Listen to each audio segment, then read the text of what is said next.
Ndio. Matendo makubwa aliyonifanyia. Tumpigie Yesu makofi na vigelegele.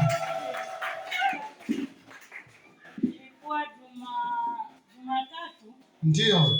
Mwanangu alipandisha tu joto. Ndio. Akakataa kunyonya ghafla. Ndio.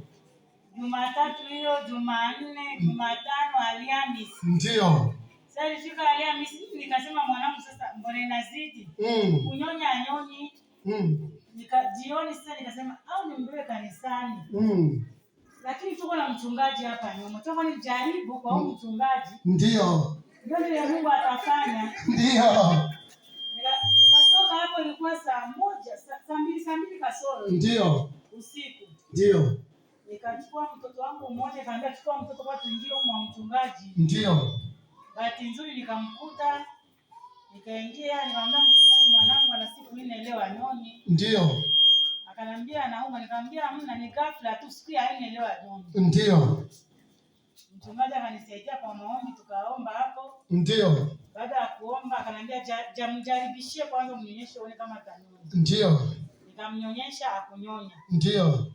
Tukaomba tena. Ndio. Nikamwambia mchungaji mimi nahitaji kufika kwanza nyumbani. Ndio.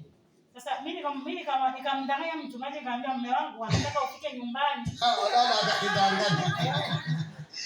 Kwa sababu labda nilikuwa nawaza na nyumba nao labda ina vitu na mashambulizi. Ndio. Labda akifika mama mimi najua leo akifika ndani ya nyumba yako ni baraka tosha. Ndio. Nikasema labda akifika nyumbani kuna vitu labda vitafunguka. Ndio. Nikamwambia mchungaji mume wangu anakuhitaji. Labda nimdanganye hizo. Bahati nzuri akakukataa akafika nyumbani. Kufika nyumbani tukaongea maneno mawili matatu. Tukaomba. Baada ya hapo tu sasa tuliomba tukamaliza kuomba. Ndio. Mtoto akanyonya. Pigia Yesu makofi na vigelegele. Tulimrudishia mtoto kabisa akanyonya tokea hiyo siku mpaka leo tunaendelea vizuri. Pigia Yesu makofi na vigelegele. Mama katumia akili kunidanganya kwamba lakini baba alitupokea tu vizuri. Yale alitupokea vizuri, tukaongea vizuri.